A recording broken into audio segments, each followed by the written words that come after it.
Jadi kita itu dikasih barang reject ke sini. Ya kan? Barang rusak dari Cina disuruh buka pabrik di sini. Welcome lagi, Dan, welcome lagi. iya. Sudahlah, jadi menurut saya Pak Jokowi di akhir masa jabatan yang hanya tinggal tunggu bulan ini, gak usah cari gara-gara lah dengan rakyat. Boya dosa Anda itu udah terlalu banyak gitu loh. Ya kan? Aturnya kembali tobat nasuha, berkhidmat kepada rakyat. Ini malah di ujung periodenya malah cari goro-goro lagi. Ya kan? TNI Polri itu nggak mungkin ambil tindakan seperti itu tanpa ada perintah dari istana, nggak mungkin. Tambah lagi pernyataan daripada Luhut Binsar Panjaitan akan bulldozer, ya kan? Siapapun yang menghalang-halangi investor, ya kan? Memangnya tanah, memangnya gunung. Ini kadang-kadang ini menteri-menterinya Jokowi ini asal ngomong semua benar, asli menyebalkan ini. Pembantu-pembantunya Jokowi nggak ada yang benar kalau berstatement tuh, ya kan? Itu belum lagi sih siapa itu Menteri Bahlul sih bahwa ini ada ancaman, ada orang tidak suka kalau kita bangun di situ industri besar, orang luar negeri tidak suka. Ya orang luar negeri yang mana? Kalau mau adu teknologi kan banyak, bisa adu teknologi Cina, Jepang, Eropa misalnya, yang teknologi kaca kan bisa seperti itu diadu. Siapa yang orang luar mana yang benci? Katanya pernah dengan Singapura dengan ya dari kemarin-kemarin aja 10 tahun Jokowi berkuasa, kenapa tidak hidupkan lagi kembali BP Batam? Waktu seperti zamannya Habibie, kenapa baru sekarang? Nah, pertanyaannya itu, jangan lagi Anda berdalih segala macam karena kamu sudah salah. Nggak mungkin dalam waktu 2 bulan langsung mengosongkan lahan itu, nggak mungkin. Lah kok orangnya di situ kemarin aja warga di sana mau direlokasi ke hutan yang belum ada bangunan karena belum ada dananya. Terus mau disuruh pindah begitu aja, ya ngamuk lah. Oh, orang puluhan tahun di sana udah tenang-tenang, udah sehat-sehat, udah bahagia di sana, tiba-tiba mau direlokasi, ya kan? Mau dijauhkan dari kebiasaan mereka sehari-hari, ya kan? Dan belum tentu juga masyarakat di sana bisa lantas serta-merta diserap masuk ke dalam dunia industri karena kebiasaan di sana mayoritas kan nelayan. Masyarakat Rempang ini leluhurnya sudah menempati Pulau Rempang ini sejak tahun 1780-an, benar ya, pada Perang Riau I dan Perang Riau II. Ya, bahkan itu disebutkan dalam Tuhfatun Nafas karya Raja Haji Ali ya, yang juga mengarang Gurindam 12 yang nantinya menjadi cikal bakal dari bahasa Indonesia. Jadi intinya tuh kalau yang komen 380 itu sudah diganti, nah itu bullshit ya. Ya, dan tadi kalau masyarakat Rempang Galang itu tidak melawan, diam-diam saja, nanti takutnya nasibnya seperti yang terjadi pada masyarakat Pulau Komodo, ya, yang satu generasi dipaksa berganti-ganti pekerjaan, ya, yang tadinya melaut, ya sebagian juga bertani, disuruh tiba-tiba diem, ya nggak boleh melaut, mereka manut, nggak boleh bertani, mereka manut, ya akhirnya jadi apa? Dari tour guide, menjual souvenir dan lain sebagainya. Setelah itu apa lagi? Mereka disuruh diem lagi, manut lagi, ya dan sekarang apa? Mereka diusir ya setelah Pulau Komodo jadikan taman konservasi yang khusus yang tiketnya lebih mahal dan tidak boleh ada masyarakat di situ.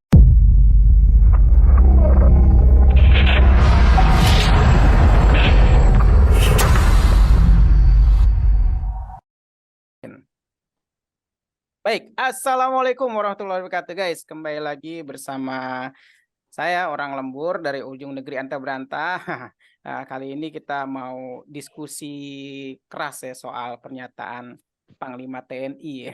Mau meeting orang, mau meeting orang. Ini di studio udah di Zoom ya, di Zoom maksudnya. Bukan studio ya, terlalu canggih. Nah, di Zoom sudah ada Bung Dayeng Wahidin ya, dengan orasi yang tegas, keras ya, membara bahkan berapi-api. Ini mirip-mirip Bung apa ya, Bung Tomo waktu zaman zaman Hindia Belanda.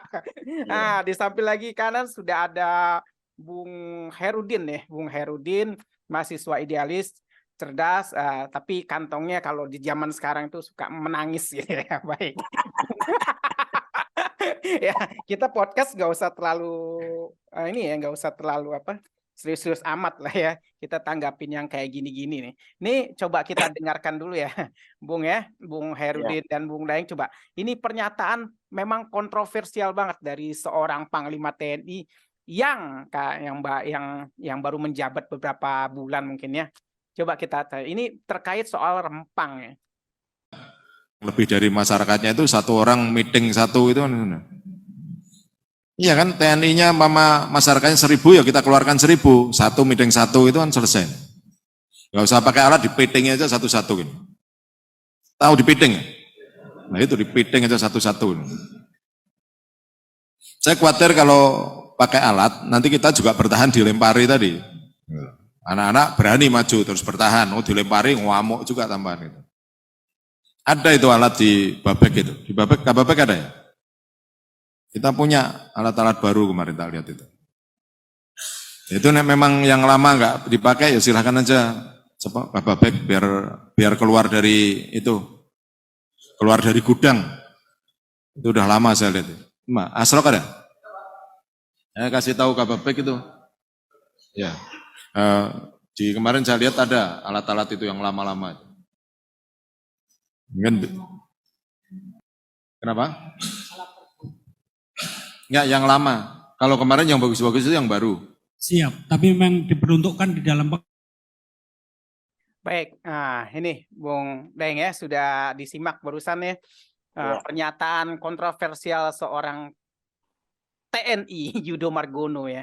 Nah, bagaimana Bung Daeng menyikapinya dengan soal meeting bangsa seorang beberapa rakyat itu, beberapa gelintir rakyat mungkin masih bisa dihitung jari ya.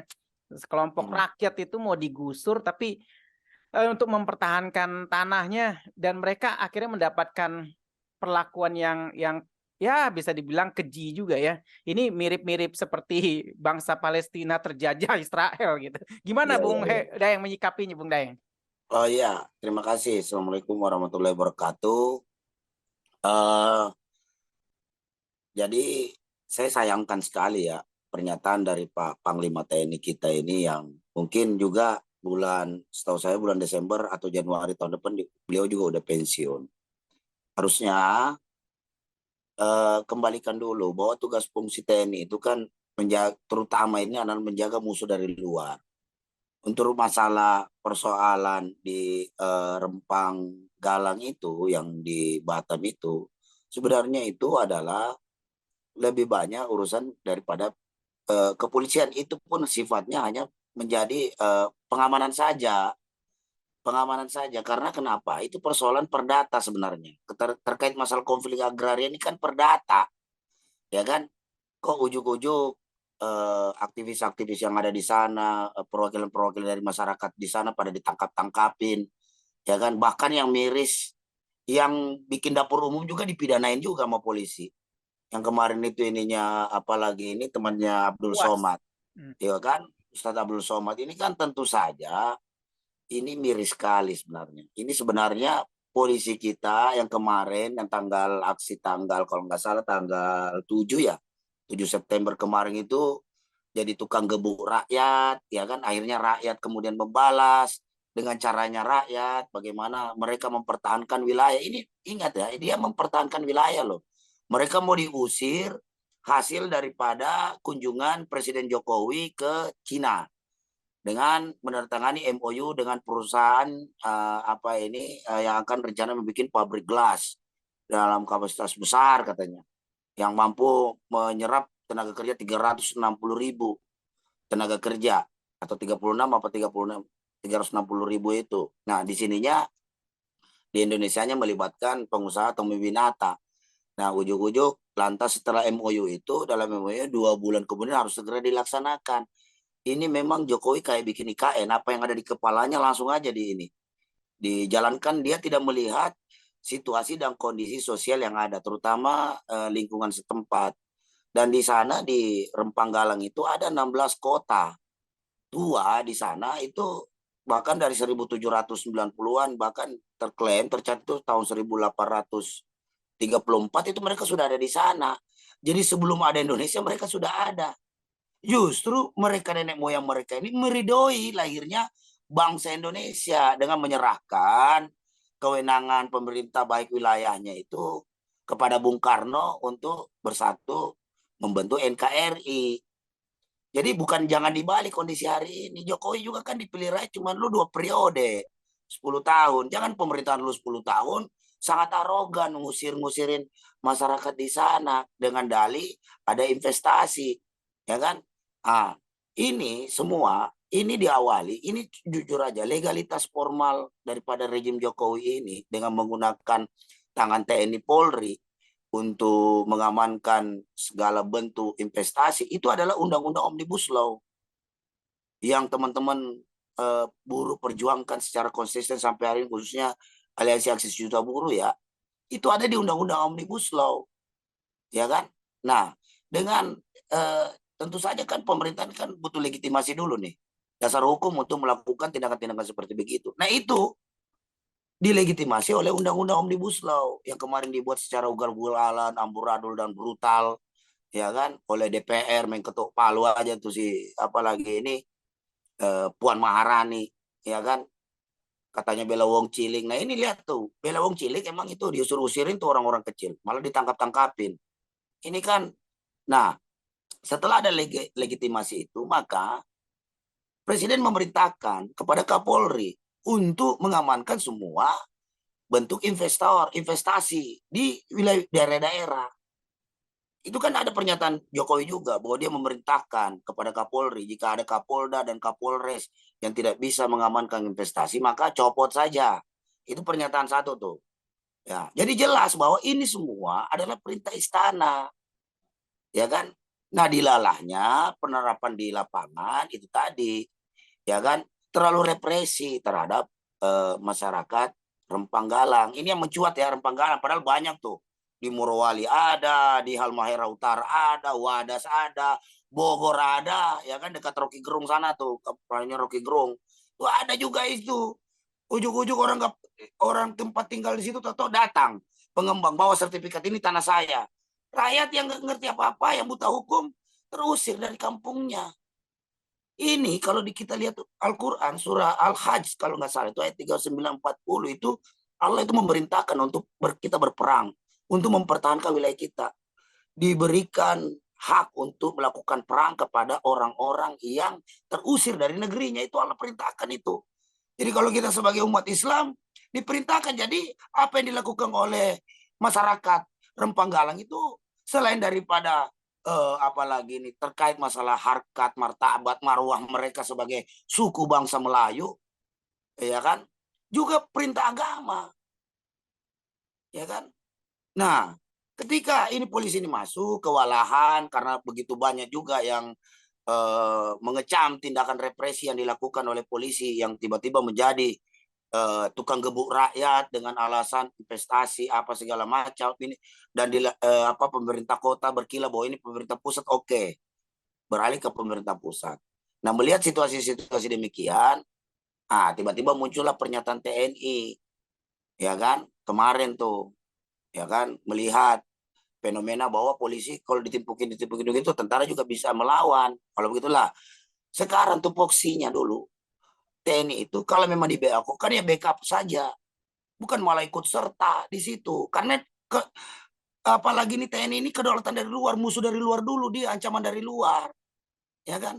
Ini kok masuk giliran KKB di Papua sana banyak bunuh-bunuh orang nggak berani turunin pasukan. Giliran Rembang Galang rakyat sendiri yang dulu nenek moyangnya sangat berjasa, lahirnya NKRI kok main kirim pasukan aja, apalagi dengan istilah 1000, kalau 1000 pendemo ya gitu turunin aja 1000 juga tentara untuk piting itu kan, ya artinya suruh duel satu lawan satu lah. Bagaimana kalau masyarakat melalui sana itu 500.000 yang turun, nah sementara kekuatan TNI hanya 450.000 seluruh Indonesia. Mau ditarik semua kodam-kodam untuk bawa semua ke Rembang sana untuk perangi rakyat sendiri. Ya kan kalau kemarin polisi jadi tukang gebuk rakyat, kok tiba-tiba TNI jadi tukang piting rakyat gitu loh. Ya kan? Ini miris kita.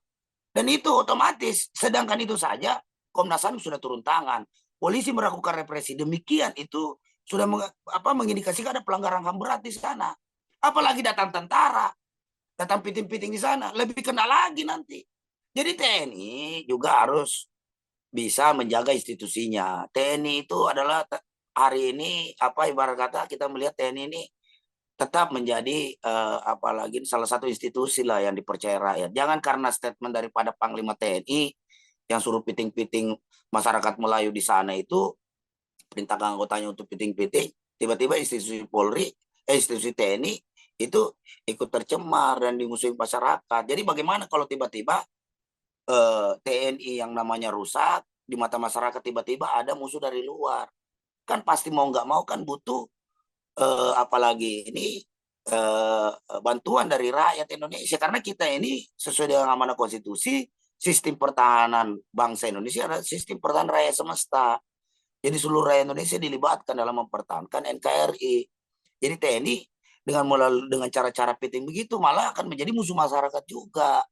Kita sayangkan itu, dan saya yakin itu hanya pendapat-pendapat elit-elitnya TNI aja, dan itu saya yakin untuk perwira-perwira menengah ke bawah itu saya kira tidak mungkin dia melakukan hal-hal yang bertentangan dengan hati nuraninya, kecuali memang ditekan oleh perintah atasan, dan perintah atasannya ini kan politis semua, ya kan, komando tegak lurus. Tapi kalau komandonya salah, ya gimana? Masa presiden demi mengamankan kepentingan investor asal Cina ini, TNI disuruh berhadapan dengan rakyat?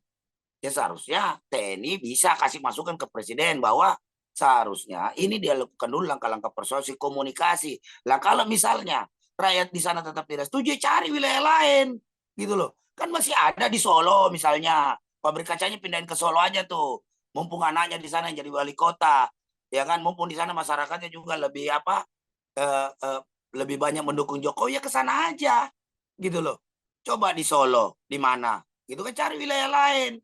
Jangan orang yang dipaksa karena tiba-tiba dengan dikasih bahwa relokasi akan dibangunkan rumah susun. Memangnya burung? Ya kan, ditaruh di Betul, rumah betul, susun betul, kayak betul. gitu. Iya kan? Ujung-ujung ditaruh itu. Jadi kebiasaan adat istiadat keseharian mereka dengan alam sekitar itu berubah drastis. Terus taruh di sangkar burung, rumah susun di situ kayak burung. Ya kan, terus mau ngapain? Ya kan? Yakin juga tenaga kerjanya pasti tenaga kerja asing asal Cina. Buktinya tuh, kereta api cepat 830. Lagi-lagi itu menjalankan operasional kereta cepat yang dia bangun Jokowi itu. Tenaga kerja Cina lagi yang didatangkan 830 orang. Emang jalanin kayak gitu nggak ada yang bisa apa? Ya kan, Indonesia ini udah kenal kereta api dari zaman Belanda. Ya kan? Ini jadi saya juga yakin itu udah ada kejadian kayak begitu, tambah lagi di Morowali, ribuan tenaga kerja asing asal Cina masuk, apalagi nanti di Batam.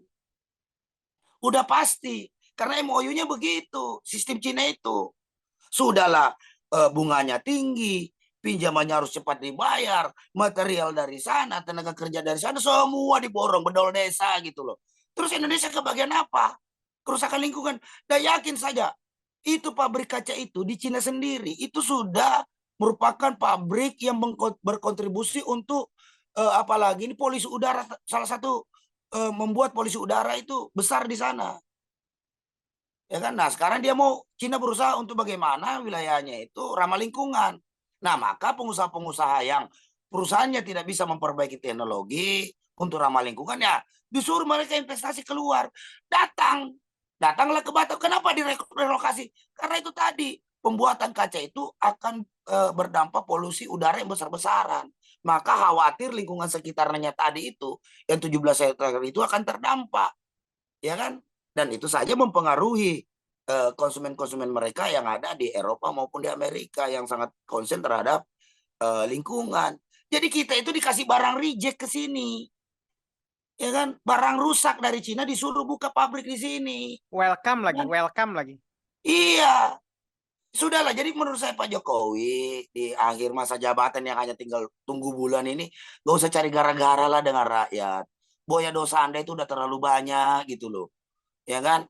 Aturnya kembali tobat nasuha, berkhidmat kepada rakyat. Ini malah di ujung periodenya malah cari goro-goro lagi, ya kan? TNI Polri itu nggak mungkin ambil tindakan seperti itu tanpa ada perintah dari istana, nggak mungkin. Tambah lagi pernyataan daripada Luhut Binsar Panjaitan akan bulldozer, ya kan? Siapapun yang menghalang-halangi investor, ya kan? Memangnya tanah, memangnya gonong. Ini kadang-kadang ini menteri-menterinya Jokowi ini asal ngomong semua, bener. Asli menyebalkan ini.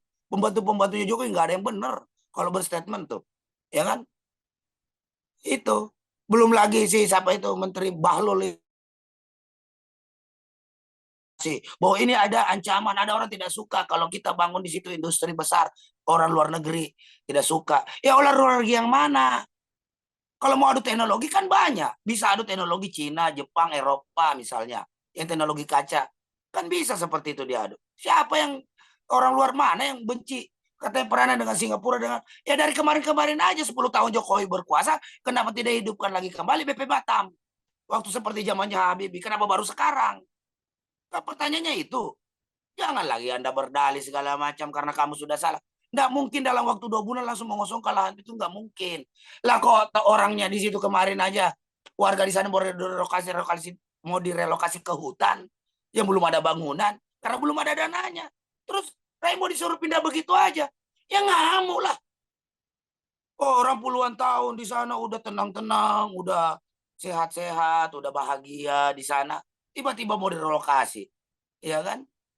Mau dijauhkan dari kebiasaan mereka sehari-hari, ya kan? Dan belum tentu juga masyarakat di sana bisa lantas serta-merta diserap masuk ke dalam dunia industri karena kebiasaan di sana mayoritas kan nelayan penduduk di sana itu. Ya kan harusnya yang dibangun itu adalah apalagi ini pasar-pasar ikan yang besar-besar yang bagaimana supaya di sana itu masyarakat itu mudah melaut, gampang dapat solarnya tidak mahal, ya kan?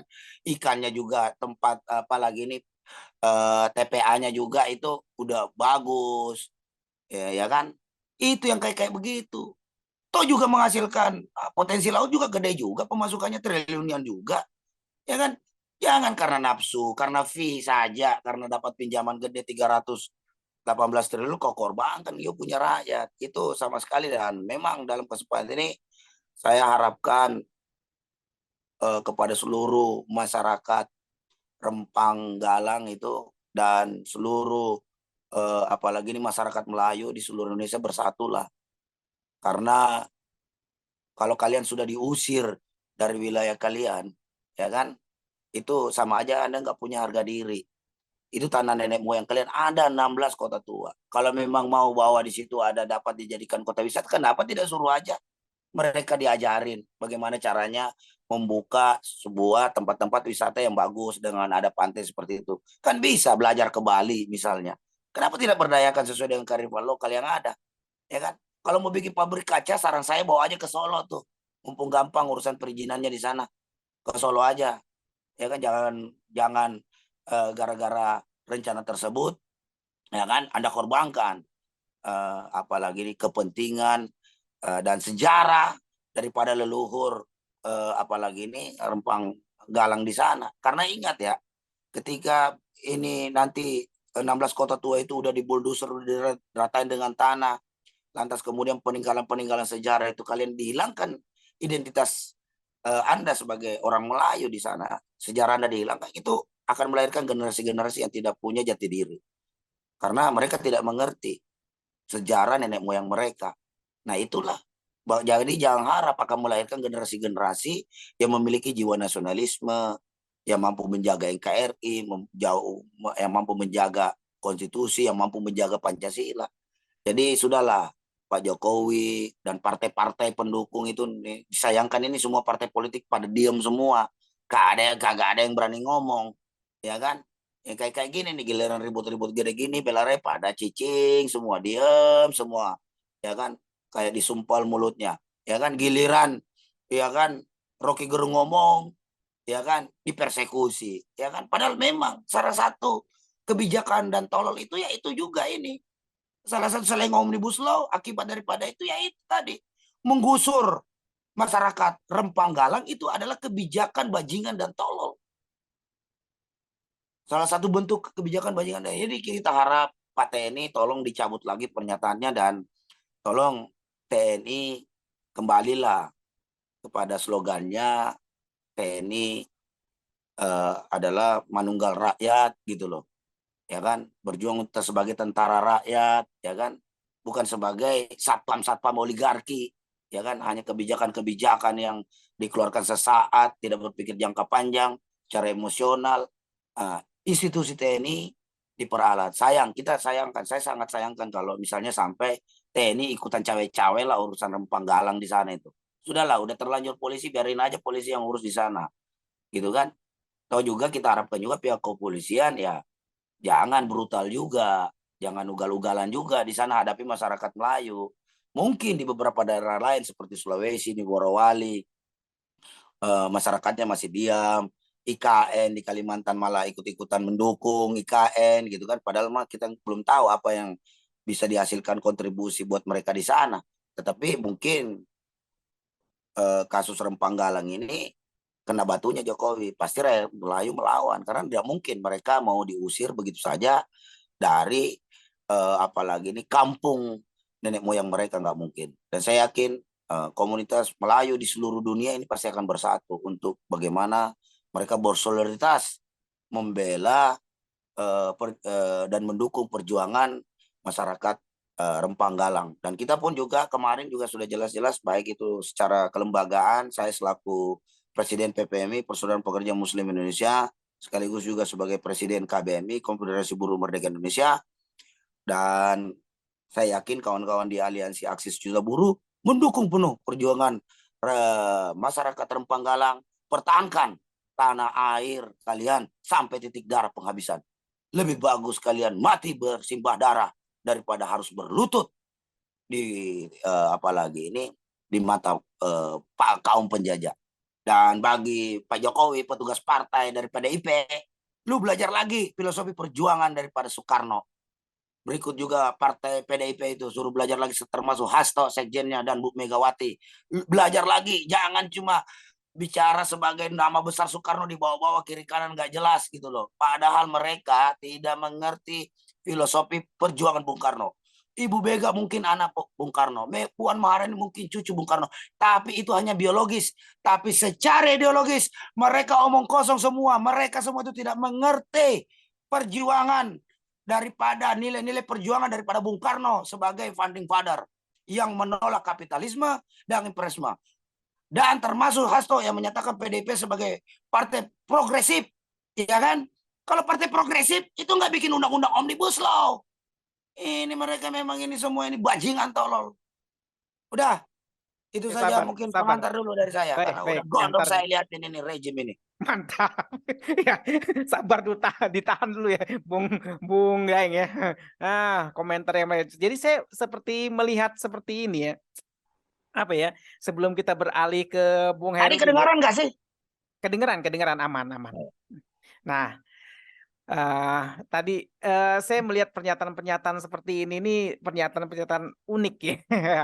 Di sisi lain kita seperti dipelintir dan diputarbalikkan fakta.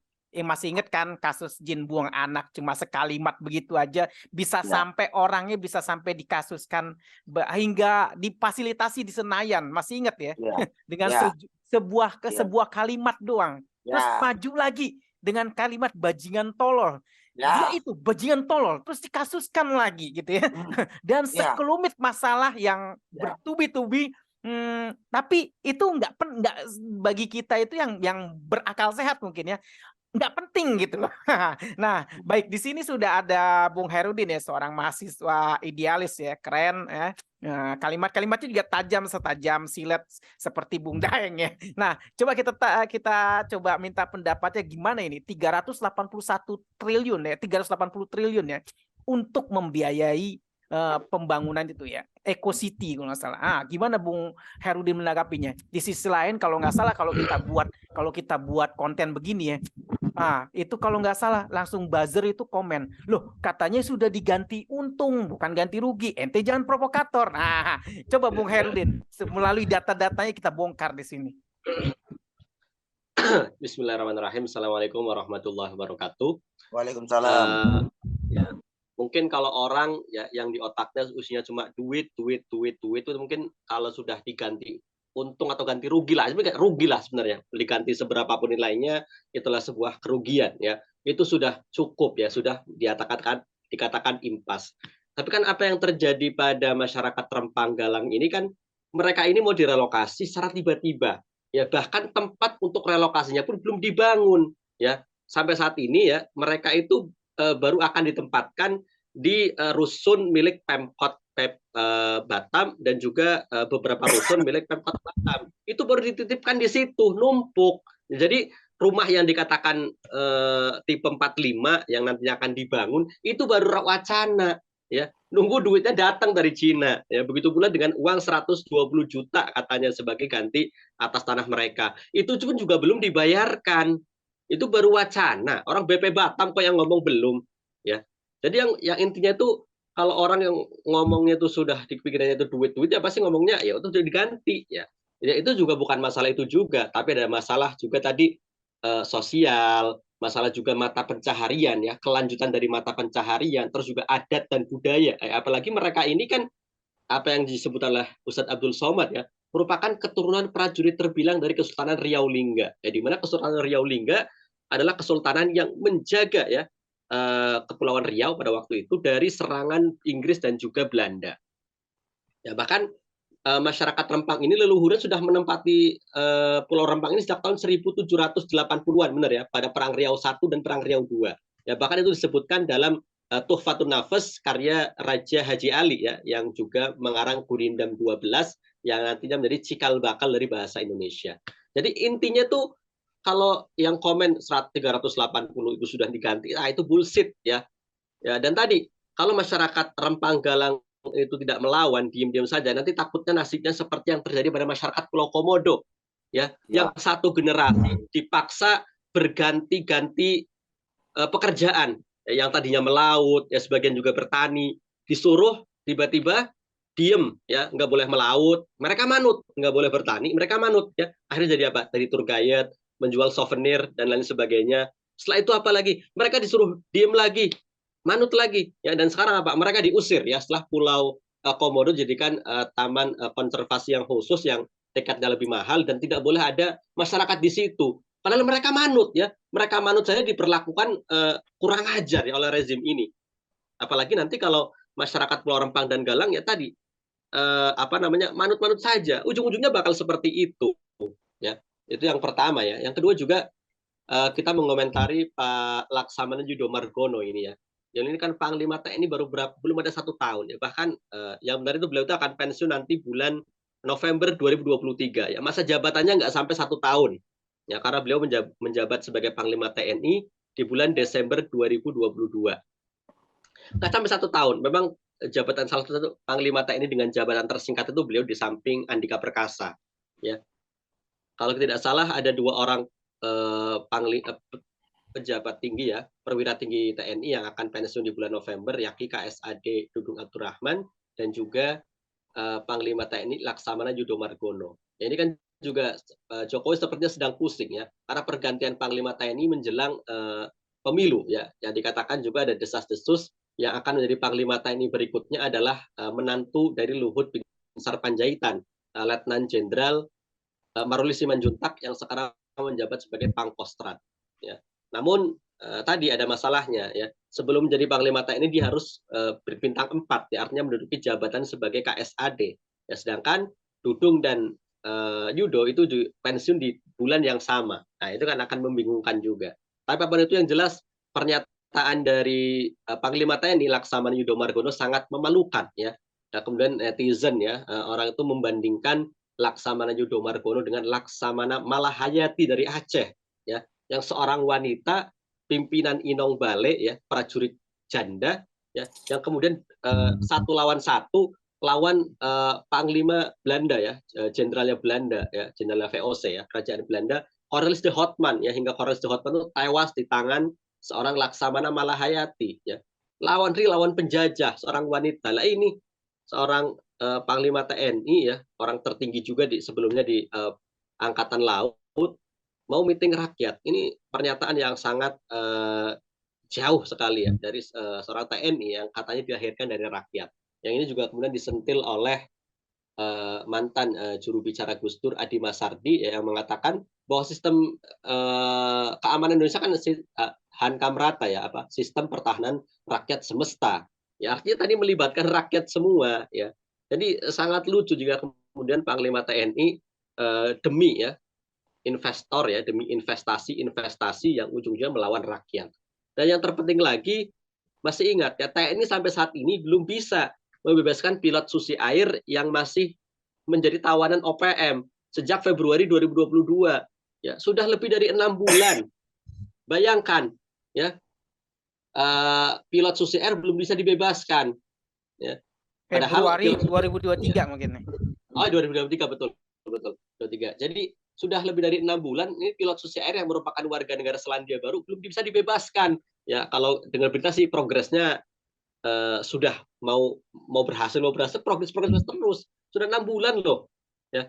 Ini tiba-tiba mau melawan rakyatnya sendiri ya, bukannya kemudian mengirimkan senjata-senjata terbaru paling canggih yang kemarin juga baru diborong oleh Menteri Pertahanan Prabowo Subianto untuk tadi ya menghancurkan basis pertahanan OPM, tapi malah mau membombardir rakyatnya. Ya mungkin tadi terinspirasi dari pernyataan Menko Marifest ya, Luhut Binsar Panjaitan yang juga pernah mengatakan akan membuldozer ya, dengan lantang akan membuldozer siapa saja yang menghalangi investasi. Ya mungkin termasuk rakyat ya yang menolak investasi itu. Ya mungkin itu sajalah komentar sebentarnya karena tadi sudah banyak Bung Daeng dengan kekesalannya meluapkan komentar apa yang terjadi terhadap masyarakat Rempang Galang yang notabene merupakan masyarakat Melayu. Ya ini tadi Presiden Jokowi bisa habis ya karena bagaimanapun masyarakat Melayu adalah masyarakat yang bisa dikatakan sangat berjasa ya di mana seluruh wilayah Pulau Sumatera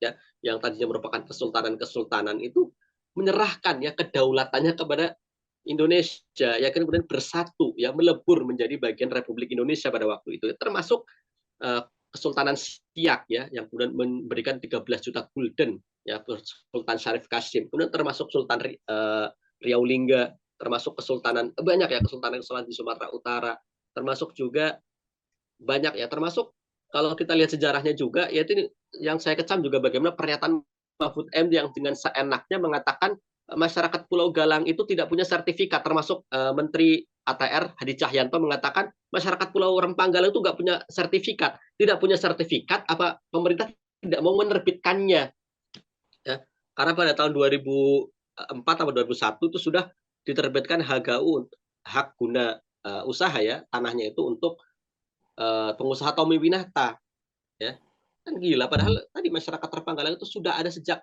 dulu sebelum Indonesia merdeka sebelum Indonesia ada dan itu merupakan tanah kesultanan loh awalnya dan memang itu diberikan untuk prajurit-prajurit yang menjaga kesultanan jadi secara apapun walaupun dalam Islam pun itu masyarakat yang punya hak ya yang sudah merawat tanah itu itulah hak mereka ya, makanya apa yang disampaikan oleh Muhammadiyah yang terbaru lewat NU ya mengutip Basul Matsail yang ke-34 bahwa masyarakat Pulau Galang Rempang itu ya sudah menghidupkan tanah mati, sudah menghidupkan lewat sudah memiliki tanah itu lewat mekanisme ihyaul mawat atau menghidupkan tanah mati itu merawat. Dan secara ini dilakukan pemerintah kan dengan dalih itu tanah negara seperti Belanda saja dulu ketika kemudian melakukan sertifikasi terhadap tanah-tanah milik pribumi ya dengan kemudian dipajaki.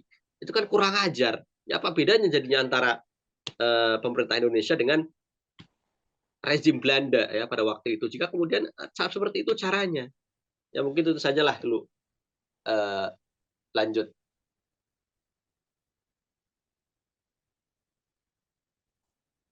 Baik, Bung Herudin ya, mantap.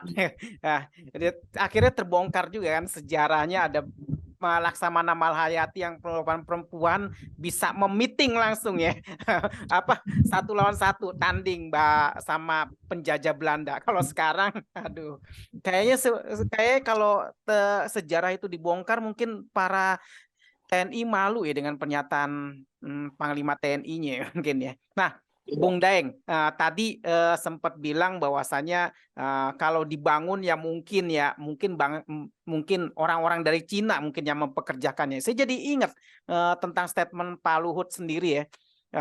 Bangsa kita tuh nggak bisa nanti bangunnya miring-miring. Itu kan sebuah penghinaan bagi kita, bagi bangsa sendiri. Nah, Bung Daeng kok bisa menyikapi seperti itu, Bung Daeng? Apakah memang sudah kebiasaan ya rezim ini berbuat seperti itu atau memang sudah alurnya seperti itu? Gimana Bung Daeng? Ya, saya lihat memang ini menteri-menteri khususnya Menko-Menkonya ya, Menko-Menko daripada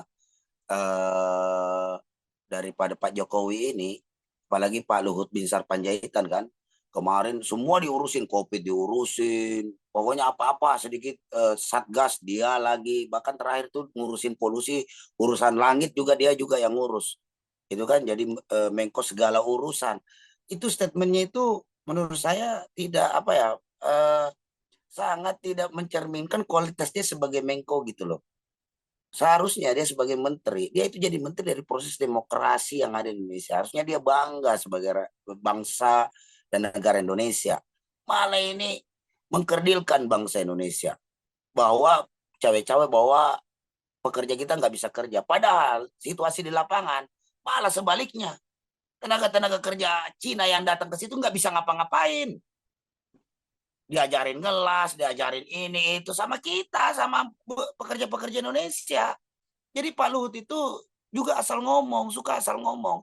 Termasuk Mapu MD yang bilang bahwa itu bukan Rempang Galang itu, ya kan, masyarakatnya bukan digusur, ya kan, tapi di apa, direlokasi. Itu mengingatkan kita dengan junjungannya juga Pak Jokowi, di mana bilang bukan mudik tapi pulang kampung. Jadi memang antara presiden Menko-nya nggak ada beres, ya kan, tambah lagi Erlangga lagi sebagai satgas undang omnibus law. Udah gara-gara itulah semua tanah-tanah adat yang ada di seluruh Indonesia ini itu akan sangat mudah dicaplok oleh apalagi ini investor-investor asing, khususnya dari Cina.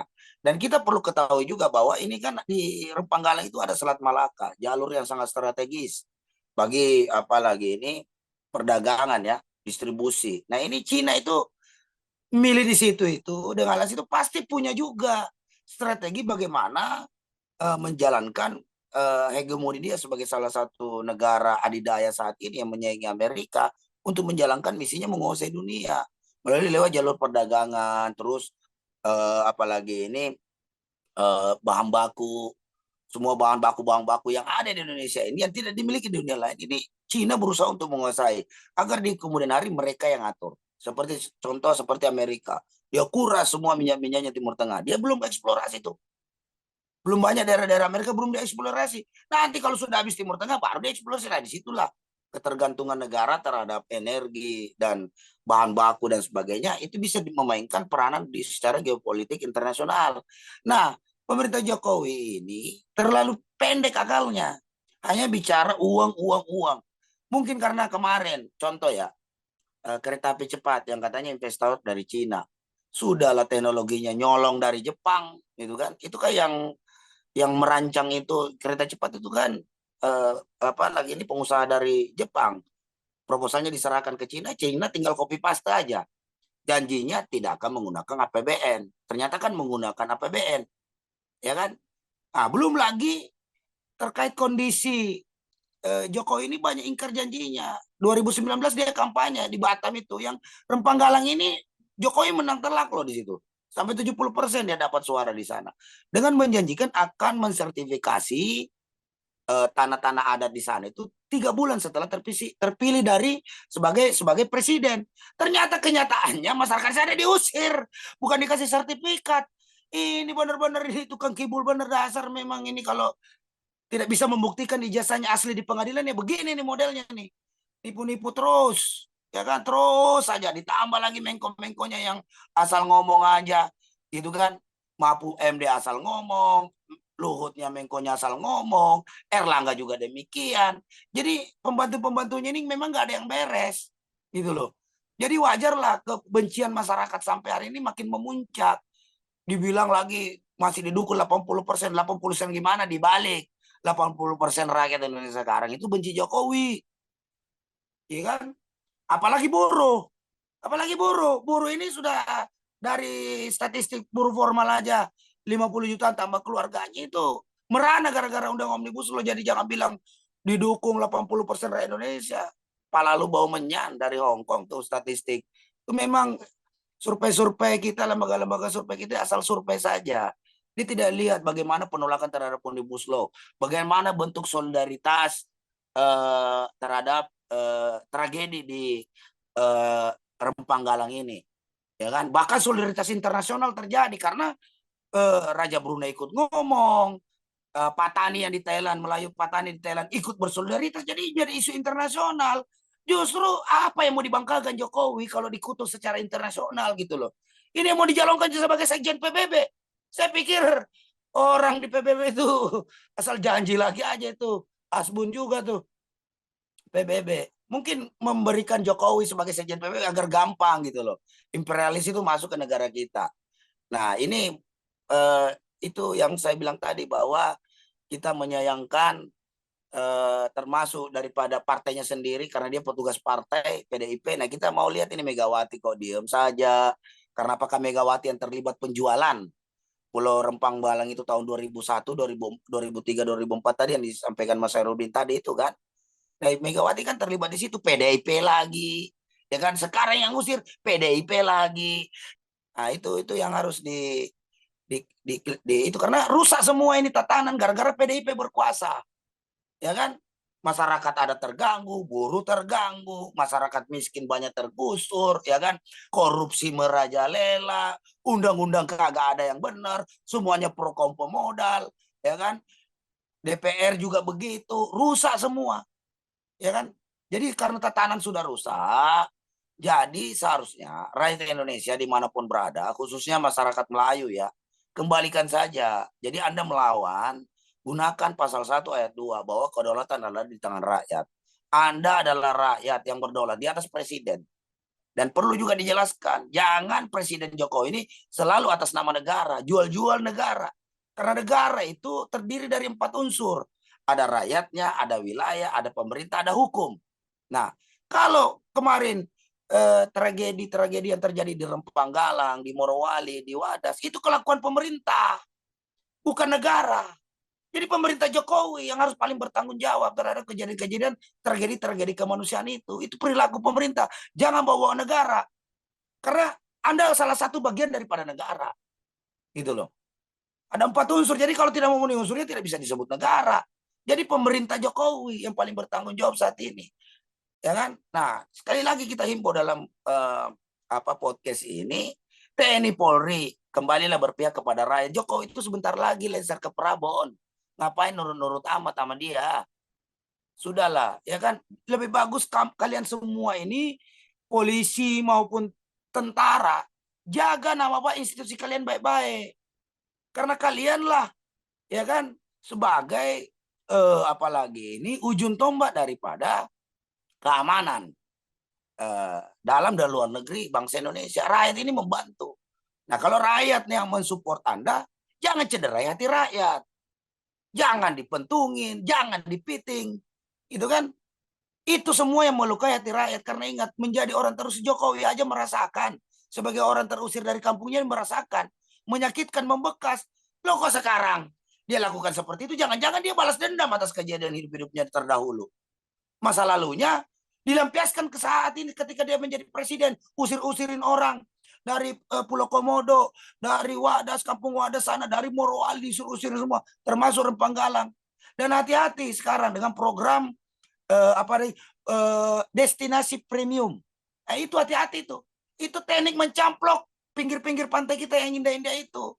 Jadi hati-hati nih masyarakat-masyarakat yang ada di kepulauan-kepulauan sana yang memiliki pantai-pantai yang indah segala macam dan memiliki sumber daya alam yang melimpah, ya kan? Itu hati-hati, kalian saatnya ini bersatu, dan kepala-kepala daerahnya inilah yang juga menjadi sebagai grand design daripada oligarki yang berkuasa hari ini. Grand desainnya mantap dengan mengganti kepala-kepala daerah bentuk PLT semua.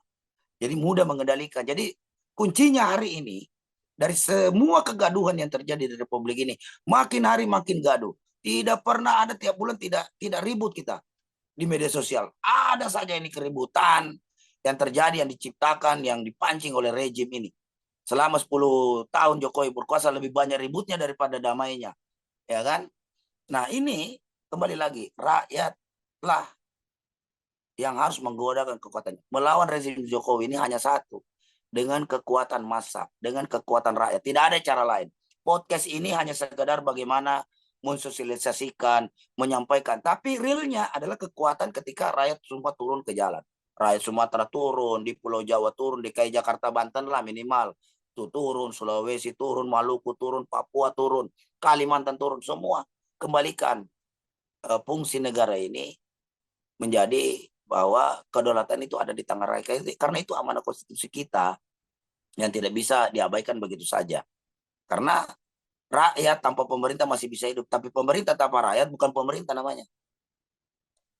Nah itu Baik, saja mantap. mungkin dari saya. Luar biasa ya, Bung Daeng ya. Tadi pemerintah jika tidak ada rakyatnya tidak bisa disebut pemerintah ya. Ya, iya, apa saya mau demo perintah?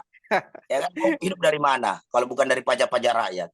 Saya memperhatikan kalimat-kalimatnya mungkin agak ngeri-ngeri sedap ya, karena jujur terus terang ya, beberapa aktivis, beberapa politisi, beberapa tokoh juga menyatakan keras dan tegas dari sejak dulu, dari zaman sebelumnya 212 dan seterusnya sampai sekarang ya. Tapi apa fungsinya? Artinya mungkin mereka kerahkan buzzer hingga akhirnya menghukum ya, istilahnya memenjarakan ulama dan aktivis dengan kalimat-kalimat dalam pasal UU ITE. Nah, mungkin ada Ya, beberapa mungkin kita sensor dikit kali ya. ya. Karena biar terus terang ini yang untuk mencerdaskannya bagi sebagian orang. Tapi ketika buzzer udah berpaling gitu. Nah, dicari deliknya bukan dicari untuk kecerdasannya Bang Daeng, gimana? Iya, iya, iya. Paham sendiri, paham ya. Terserah Pak Pimret aja lah. Kita mah manut-manut aja. Enggak, memang bagus kalimatnya. Kita nanti saya carikan beritanya segala macam gitu valid. Oke. Baik, Bung Daeng, sebelum sebelum tutup nanti kita kasih closing statement nih. Pesan dan kesan apa yang terbaik lah buat Pak Jokowi dan buat rakyat Batam dan buat Panglima TNI ini. Biar nggak kayak gini-gini mulu lah, capek lah kita sebenarnya. Rakyat juga sedih gitu. Gimana Bung Daeng? Ya, saya pikir pertama Pak Jokowi udahlah nggak perlu lah lagi, ini tinggal urusin pemilu aja lah biar sukses dan lancar.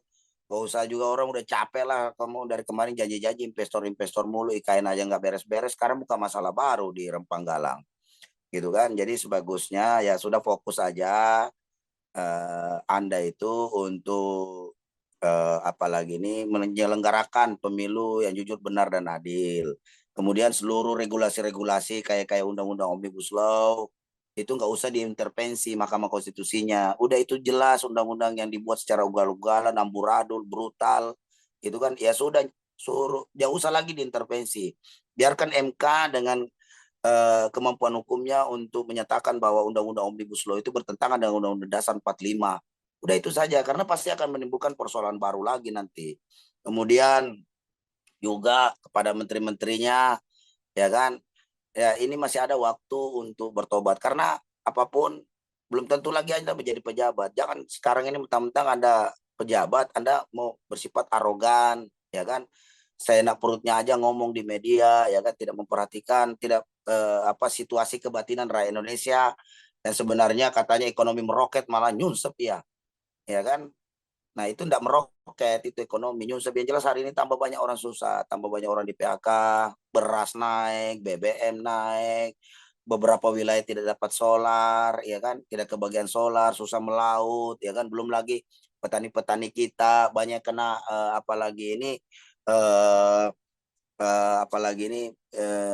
sawahnya kering, ya kan. Nah, di sisi lain pemerintah yang tidak pernah mau impor malah impor beras lagi. Jadi apa yang menjadi program-program daripada Presiden Jokowi ini sebagian besar tidak dapat berjalan sebagaimana mestinya. Jadi tahu diri aja lah, sebagai apalagi ini Anda sudah gagal sebenarnya. Kalau menurut kita ini sudah gagal memimpin negeri ini. Tapi rakyat Indonesia itu masih baik. Jadi gunakanlah sisa waktu Anda ini untuk bagaimana berkhidmat kepada rakyat. Karena jangan sampai persoalan Rempang Galang ini itu akan memicu nanti persatuan rakyat, perlawanan rakyat tertindas yang hari ini sudah semakin banyak teraniaya. Dan orang juga melihat kalau misalnya Presiden Jokowi tetap ngotot untuk membuka kawasan Eco City di sana dengan melakukan tindakan-tindakan pengusiran terhadap masyarakat Melayu yang ada di sana, yakinlah perlawanan itu nggak berhenti, karena sejarahnya masyarakat Sumatera itu memang garis keras juga, terutama apalagi mempertahankan kedaulatan. Mereka juga buka ruang kok, kalau memang mau investasi, tidak ada salahnya aja bicara penduduk di sana baik-baik. Terus bagaimana caranya relokasi, jangan baru ditandatangani perjanjian, baru 2 bulan tiba-tiba langsung mau dijalankan semua dengan mengusir mereka. Sementara yang dibilangkan tadi Bung Hairudin tadi, itu infrastruktur untuk mereka untuk direlokasi belum ada. Jadi mau disimpan di mana? Masa mau kayak di apa pengungsi aja, disimpan dulu di rumah susun milik BP Batam gitu kan. Nah, terus untuk keseharian mereka seperti apa? Ya kan? Memang setiap hari mereka nggak butuh makan, ya kan? Nggak butuh seperti kita, seperti biasa secara normal menjalankan kehidupannya. Kan semuanya harus di apa difasilitasi oleh pemerintah. Kalau pemerintah belum siap untuk itu ya nggak usah maksa gitu loh. Apalagi dengan menggunakan kaki tangan para aparat kita. Dan kedua, selain itu saya himbau kepada Pak Kapolri dan Pak Panglima TNI, institusi kalian itu adalah institusi rakyat. Tolong jangan jadi satpam-satpam oligarki lah, ya kan? Bagaimana memuluskan semuanya, walaupun itu Anda harus berhadapan dengan rakyat. Karena biar bagaimanapun yang berhadapan ini rakyat dengan rakyat. Jokowi mah enak, duduk-duduk aja di istana, paling ngomong-ngomong di media, ada bentrok, akhirnya nyalain Kapolri, telepon tengah malam Kapolri, kok masalah ini sampai ke presiden. Lah iya harus sampai ke presiden, terus lu jadi presiden mau urusin apaan kalau bukan urusin persoalan rakyat, ya kan? Mana malah Pak Kapolri jadiin kambing hitam sama dia, padahal dia yang suruh. Ini memang kalau tidak bisa membuktikan ijazahnya asli di pengadilan, memang begini nih ini. Model-model cara pemberitaannya ini ngawur aja, ya kan? Nggak ada yang benar. Kemudian apalagi ini Panglima TNI, kalau saya minta menahan diri lah, ya kan? Kalaupun di BKO-kan ya di BKO-kan saja, sekedar mendampingi, tidak harus ikut-ikutan merepresi rakyat, mengintimidasi rakyat, ya kan? Harusnya di sana mengayomi rakyat bagaimana situasi bisa aman terkendali. Karena ingat, institusi TNI kita ini hari ini masih salah satu institusi yang dipercaya oleh rakyat. Jangan sampai gara-gara Panglima TNI salah mengambil keputusan dan dieksekusi oleh bawahannya, itu membuat citra TNI kita yang kemarin ini selama 10 tahun terakhir ini cukup baik, itu menjadi tidak baik di mata masyarakat, dan itu sangat disayangkan ya. Pasti kita sangat sayangkan. Nah, di penghujung Anda juga sebentar lagi Anda juga mau pensiun, paling 3 bulan lagi gitu kan. Kembali lagi berkhidmatlah kepada rakyat, karena setelah Anda pensiun, Anda sudah tidak punya jabatan lagi, Pak, Anda kembali dengan rakyat. Bagaimana ketika Anda sudah pensiun, Anda tidak diterima oleh rakyat karena dendam, ya kan? Malah dicarikan nanti, ya kan? Dibawa ke pengadilan internasional lah, pelanggaran HAM segala macam, ya kan? Ingat loh, masih banyak luka-luka pelanggaran-pelanggaran HAM yang dilakukan oleh TNI masa lalu yang hari ini belum terobati. Jangan sampai menambah itu, ya kan? Tugas kita sama-sama menjaga TNI kita biar tetap kuat. Kalau mau kuat harus didukung rakyat, bukan mempiting rakyat, gitu loh. Jadi tolonglah, ya kan, dalam kesempatan ini juga. Kemudian apalagi ini PDIP seharusnya sebagai partai yang paling bertanggung jawab dalam persoalan ini, karena keterlibatan Megawati dalam menjual waktu dia menjadi apalagi ini presiden, ya kan, menandatangani penyerahan dengan kata memberikan izin kepada investor, sehingga hari ini setelah mungkin 19 tahun atau 20 tahun sebenarnya itu yang HGU-nya itu sebenarnya sudah tidak berlaku lagi, kok malah tiba-tiba diaktifkan lagi. Nah, ini juga dia harus bertanggung jawab dengan itu. Jangan sampai image begini. Orang-orang yang di luar Pulau Jawa ini nanti berpikir bahwa itu pemerintah pusat yang ada di Jakarta main seenak perutnya aja, jual-jual kita punya wilayah di sini, ya kan? Ini sangat berpotensi akan terjadinya disintegrasi bangsa. Inilah yang kebijakan-kebijakan ini yang bisa memecah belah NKRI, bukan statement Rocky Gerung bajingan tolol, bukan. Kebijakan-kebijakan Anda yang memberikan izin seenaknya kepada para investor-investor ini, yang Anda berikan secara ugal-ugalan, Anda tanpa melibatkan, mendengarkan aspirasi kearifan lokal yang ada. Nah, ini akan menjadi image yang berbahaya. Tentu saja ini harus diluruskan ke depannya, jangan sampai ini dia harus minta maaf. Sebaiknya PDIP sebagai, kalau mau dinyatakan sebagai partai pembela wong cilik, dia harus meminta maaf kepada masyarakat Rempang-Galang, karena biar bagaimanapun secara historikal ada keterlibatan partai di situ, ya kan? Sebagai apalagi waktu itu Megawati sebagai presiden dan juga ketua umum PDIP. Kan sampai saat ini belum pernah ada yang ganti Megawati sebagai ketua umum partai. Ya itu saya bilang. Dan apalagi Saya kira itu saja barangkali dari saya. Baik, mantap. Terima kasih Bung Daeng ya. Nah, untuk menyikapi ini ya, sekaligus closing statement dari Bung Herudin ya, Bung Herudin. Dalam negara berdemokrasi yang sudah lama, sekian lama kita hadapin seperti ini ya, yang kita nikmatin seperti ini, yang katanya negara demokrasi, ada nggak sih sejarahnya gitu, sejarahnya selama berjalannya demokrasi itu, ada nggak sejarahnya rakyat itu diuntungkan gitu. Nah, bagaimana? Coba dibongkar dulu datanya sekaligus closing statement Bung Herudin.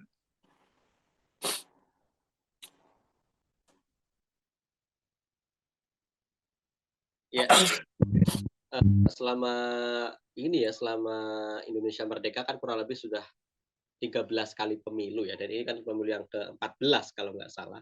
Sudah 14 kali pemilu, sudah bergonta-ganti presiden, tapi faktanya setiap kali ganti presiden itu devisa berkurang, utang bertambah, keterbelahan masyarakat itu semakin menjadi, apalagi pasca pemilu secara langsung, ya, artinya pemilihan presiden secara langsung sejak tahun 2004. Itu kan keterbelahan luar biasa, apalagi 2 kali pemilu presiden belakangan ya, dua kali pilpres ke belakang ya, ketika calonnya cuma ada dua calon, pasangan calon saja, itu keterbelahan di masyarakat itu semakin tajam ya, bahkan sampai-sampai ya di media sosial itu akan sampai terbit yang namanya cebong kampret ya, kemudian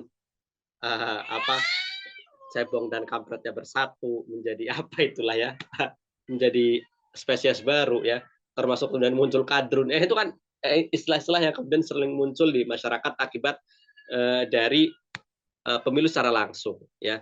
Dan tadi ya, kalau kita lihat di undang-undang kan dikatakan kedaulatan itu ada di tangan rakyat ya.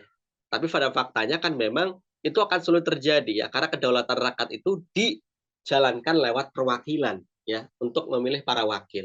Dan kita tahu yang namanya demokrasi itu pasti butuh biaya yang mahal ya. Untuk menjadi seorang anggota dewan ya, itu butuh biaya yang cukup besar ya. Ya mungkin kalau artis biaya tidak sebesar yang bukan artis ya, karena kalau artisnya sudah punya ketenaran, sudah punya modal keterkenalan ya, itu membutuhkan dana yang cukup besar. Yang dari mana dana itu ya? Kalau dia mungkin pengusaha ya, mungkin dia fine-fine saja ya, dengan apalagi pengusaha besar seperti Haritanu Sudibyo yang satu keluarganya, dia, istri dan keempat anaknya nyalek di daerah pemilihan yang berbeda-beda ya, dari Jakarta, Jawa Timur, Jawa Tengah sampai NTT, sampai Banten juga. Bayangkan ya, itu karena dia pengusaha besar, pemilik media MNC Group ya, atau juga beberapa nama yang satu keluarganya juga mencalonkan diri ya. Tapi ya yang lainnya itu gimana? Yang nggak punya dana. Siapa yang membiayai mereka? Ya para cukong ya. Termasuk juga siapa yang ingin menjadi kepala daerah ya. Ada kan juga kepala daerah sekarang bermunculan rata-rata para kepala daerah itu para pengusaha, atau ya tadi orang-orang yang didanai oleh para pengusaha. Ya karena tadi demokrasi itu kan keterwakilan, bukan demokrasi secara langsung. Ya kalau kita melihat sejarah demokrasi langsung itu ya mungkin yang di negara kota Yunani ya pada waktu itu, yang memang jumlah penduduknya itu nggak banyak. Ya, itu pun zaman sebelum Masehi.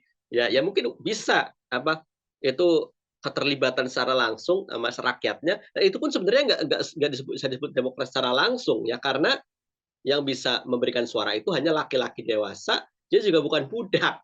Kalau perempuan ataupun budak nggak bisa. Jadi sebenarnya agak susah ya kalau kemudian berbicara kedaulatan rakyat dalam sistem demokrasi. Ya, nah, kalau saya sih lebih prefer ya, lebih kemudian melihat ya itu ide pada kedaulatan ada pada ide Islam ya, di mana kedaulatan itu ada di tangan hukum syara ya. Jadi hukum syara yang menjadi titik kedaulatannya, yang semua kemudian termasuk ya kalau dalam Islam itu masalah rempang galang itu Ya, yang seperti diucapkan sama Bung Daeng tadi, ayat berapa itu surat Al-Hajj? Ayat berapa Bung Daeng? Ayat 40 ya? Di unmute dulu, diklik dulu, diklik. Nah. Ayat Ayat berapa? 39 dan Ayat seorang bisa 39. memiliki ya, itu masyarakat itu tidak mempunyai hak yang mutlak ya. Kalau itu tanahnya yang hidup ya, dia tuh harus, misalkan itu tanah luas ya, kemudian itu tanah produktif. Ya kalau seseorang itu tidak menghidupi tidak menghidupkan tanah itu, walaupun dia mendapatkannya dengan jalan yang sah, misalkan membeli atau dia diwarisi atau tadi dia memagari atau tadinya menghidupkan tanah itu, tapi kemudian secara 3 tahun berturut-turut dia tidak menggarap tanah itu negara bisa mengambil ya, karena yang digunakan dalam hukum syara itulah hak penggunaan tanah itu ya untuk tidak boleh mati.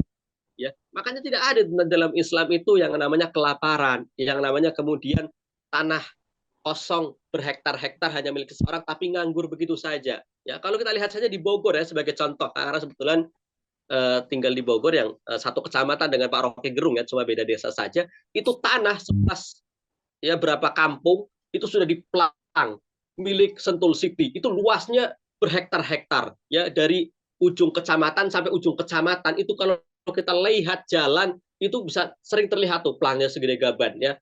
Tanah ini milik PT Sentul City. Ya termasuk kemarin yang mau gusur di Bojongkoneng ya, yang termasuk juga milik sampai punya milik Rocky Gerung ya. Itu kan sebenarnya sudah sangat clear ya, kalau dalam Islam itu ya jelas ya. Seperti, dan kalau dalam Islam masyarakat Rempanggalam tidak akan terusir karena dia yang punya hak ya, yang dari bahkan dia sudah turun temurun sejak ratusan tahun sudah menempati tanah itu. Artinya apa? Artinya sudah melihat, apalagi tanah itu juga tidak mati, dihidupkan oleh mereka. Seperti itu. Baik, Bung Hairudin ya, mantap juga ya.